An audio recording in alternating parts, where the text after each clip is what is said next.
Okay, Tuesday the 28th, so we're back to lower body. So we've got forward alternating lunges, reverse pulse, lunge with a kick, elevated bridges, and laying straight leg lift per. Okay, so forward alternating lunge is just your forward alternating lunge. You can always add weight if you want to. Reverse pulse, lunge with kick per. Pulse, kick, pulse, kick, okay? Elevated bridge, it's just your bridge, up on something elevated, okay? And if you're laying, what do I call it? I have to make these names up sometimes because I just don't know what they're called. Laying straight leg lift. Laying straight leg lift. Okay, so just how it sounds. That's why it has such a long name, because I'm like, how am I gonna write this when I go to do it like a month later that I'm gonna remember what it is? Laying, legs out straight, lift your leg. All right, so forward alternating lunges. I'm not gonna spend too much time on this. We've talked about lunges. We just don't typically do forward. We typically do reverse. This, again, you can add a weight if you want to make it more difficult, but just think about both legs bending at about a 90-degree angle and keeping your shoulders up and your back straight. Reverse pulse. Okay, so this one, it's a reverse lunge.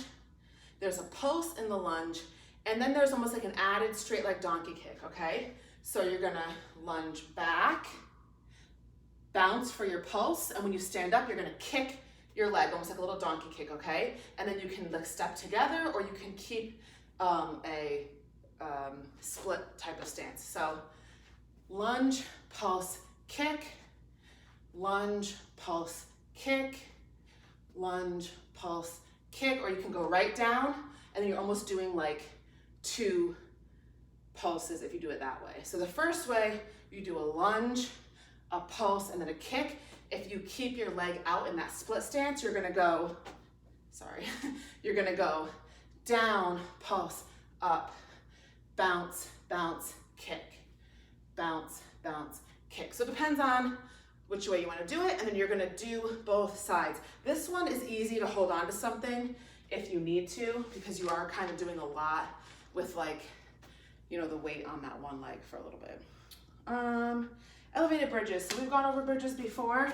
Elevated just means you're putting your feet up on something. So this, I'm gonna use my chair. You could use a couch. You could even just probably put them on the wall. You just wanna make sure whatever you're using is not gonna slide. So like this chair, I'm just gonna do it like twice because it's not up against the wall. So it's probably gonna move as I'm doing it. But you put your feet up and you just lift up your hips, lift up your butt, down. Lift up, down. So it's just like your regular bridge. It just makes it more difficult when your feet are elevated. And then we have our laying straight leg lift. Oops, I forgot to show you guys the scissors if you were, if you've been with me before, but that's okay. Just scroll through and eventually at the end, you'll get it.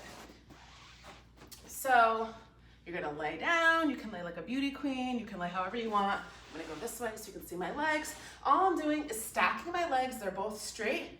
And I'm lifting up, down, up, down, up, down. You don't want to go too fast, but you're basically kind of targeting that side hip, side butt area, okay? So this is a good one if you have resistance bands, because you would put those around your ankles and then you'd only be able to go, like it'd be a really good one for this.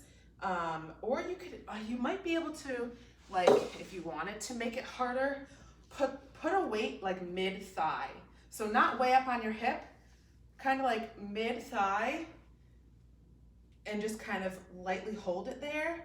And now your leg is having to lift up that weight. You know what I'm saying? Like try not to let it come down here, because then you're not really lifting it. It's just kind of resting on your hip. If you can get it to stay like mid-thigh, then it kind of adds a little bit of weight. So you could always do that as well. And then for part 2, we have horizontal scissors. So I put horizontal because I also call another ab exercise scissors. So I just wanted you to do it the opposite direction. So our typical scissors go like this, big kicks up and down. Horizontal, I want them to go sideways like this. So this is what your horizontal scissors look like, okay? So when I do it, I have my hands under my butt a little bit. I have my shoulders and head off the ground. My chin is off my chest, and I can't do it because the chair's right there, but I'm crisscrossing my legs back and forth. Technically you could put your head and shoulders down on the ground, but for some reason when I do this, I feel like I have to be up. Like, it doesn't feel comfortable for me to not be. I don't know why. So I'm up and I'm just crossing. So this one is one that can technically start to bother your legs, like your IT band, or not your IT band, your hip flexors, the front right here. You might feel it if you have tight legs. So if it's really killing you and it's like killing your legs and you don't feel it in your abs at all and it's like painful, stop doing that and pick a different ab exercise that doesn't involve your legs, okay?